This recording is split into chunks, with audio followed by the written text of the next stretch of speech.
मित्रांनो, जय शिवराय. मी आशिष मराठे. सह्याद्री रानोटा क्रिएशन हे आपल्या यूट्यूब चॅनलमध्ये आपलं सहर्ष स्वागत करतो. आत्ता आपण आलो आहे मुळशी तालुक्यामधील नांदगावामध्ये. आणि इथं एक पुरातन लेणं आहे, जे बरंचसं 2000 वर्षापूर्वीचं लेणं आहे. तर आपण ते पाहायला आलो आहे. ते लेणं बरोबर माझ्या पाठीमागचा जो डोंगर आहे ना, इथं कुठंतरी ते लेणं. तर आपण ते जाऊन पाहणार आहे. बराच वेळ लागतो वरती चालत जायला. आणि निघालोय आपण. माझ्या पाठीमागं ही जी घरं दिसतात, ही एक वाडी आहे.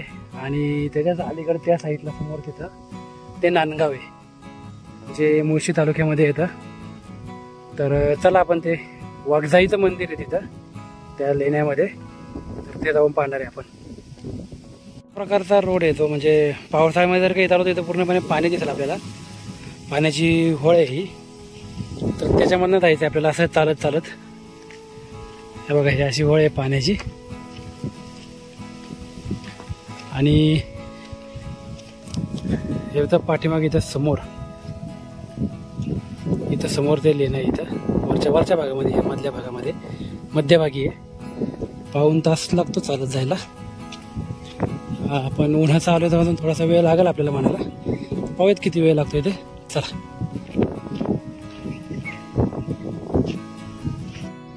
हे बघा, आलो आपण त्या लेणीजवळ. झेंडा फडकताना दिसतोय आणि त्या चाफ्याचं झाड आहे बघा समोर. तर आलोय आपण. एकच लेणी आहे तिथं, मुळशी तालुक्यामधील नांदगाव या गावामध्ये. या डोंगरामध्ये ती लेणी आहे. तर जवळ जाऊन पाहूयात. एक 15-20 मिनिटामध्ये आलो आपण इथपर्यंत. फारसं काय नाही आहे चालायला, फक्त उन्हाचं आल्यामुळे जरा दमल्यासारखं होतंय. फायनली आपण त्या लेणीपर्यंत आलोय. आणि सुरुवातीलाच आपल्याला ह्या पायऱ्या दिसतात आहे, ज्या गाडल्या गेलेल्या तिथपर्यंत. आणि आतमध्ये इथं पत्रा टाकलेला आहे. इथं पत्रा टाकलेला आहे सावलीसाठी. हे चाफ्याचं खूप जुनं झाड दिसतंय. हे चाफ्याचं झाड आहे जुनं. आणि ही जी घरं दिसतात ना, इथून आपण चालत आलोय. आणि ते पलीकडचं दिसतं हे नांदगाव आहे. आणि ह्या वाडीपासून आपण चालत आलोय. एक अवघ्या अर्ध्या तासापर्यंत आपण पोचतो लेणीपाशी. या साईडला पौडगाव आहे आणि हा रोड जातो पवना धरणाकडे. आणि आता आपण आहोत लेणीच्या तिथे. तर एकच लेणी आहे, कोरीव. मोठी रूम आहे या लेणीची. कोरीव आहे, मोठीच्या मोठी खोली आहे. पूर्णपणे छन्नी हातोड्याचा वापर करून हे बघा, हे पूर्ण कोरलेली लेणी. इथं बसायला असावं पुढं.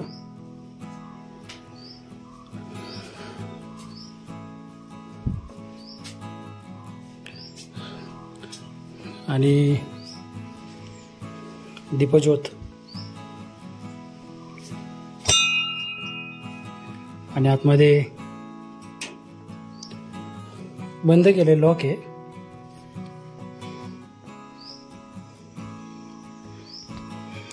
वाघजाईचा मूर्ती, वाघजाईची ही बघा.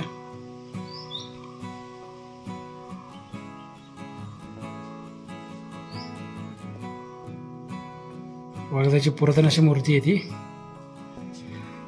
आतमध्ये पण एक रूम होती, याचा अर्थ ही आतमध्ये पण एक खोली आहे. ही पूर्ण खोली आहे एक. आतमध्ये पूर्णपणे पडलेली आहे, इथं सिमेंटने बांधले त्याला. तर अशा प्रकारे नांदगावची ही लेणी आपण पाहतोय आता.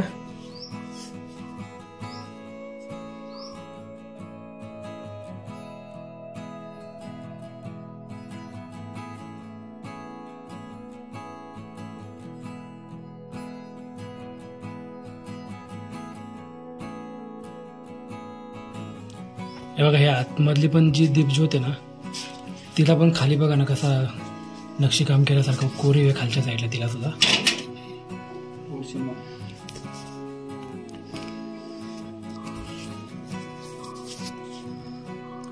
बघा हे दीपज्योत आहे ना त्याला सुद्धा नक्षीसारखं कोरलेलं आहे खालून.